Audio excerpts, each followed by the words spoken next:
সরকারি চাকরিজীবী, আমার বেতন হতে কিছু টাকা সরকার কেটে রাখে, পেনশনের সময় হয়তো অনেক টাকা বাড়তি দিবে, এই বাড়তি টাকা দেখা যাবে মূল টাকার চেয়ে বেশি, আমি কি এই টাকা খেতে পারবো কিনা? এটাকে প্রভিডেন্ট ফান্ডের টাকা হয়তো উনি জানতে চাইছেন। প্রভিডেন্ট ফান্ডের যে টাকাটা কেটে কেটে রাখে গভর্নমেন্ট, এটার সাথে অতিরিক্ত টাকা দেয় এবং এটা সুদ বলেই দেয় হয়তোবা।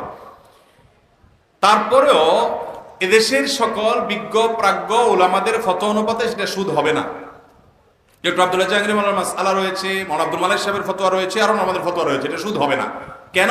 কারণ সুদের সংজ্ঞা এখানে প্রযোজ্য হয় না।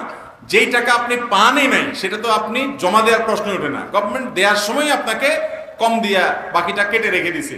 এখন তার সাথে যদি অতিরিক্ত দেয়, তো আপনি লোন দিয়েছেন তারপরে লাভ নিয়েছেন, ব্যাপারটা এরকম না, আপনি দেনই নেই, সে কাইটা রাখছে, দেওয়ার সময় আপনাকে বাড়াই দিছে। তো সুদের যে সংজ্ঞা তার মধ্যে এটা পড়ে না, এই জন্য এটা জায়েজ আছে।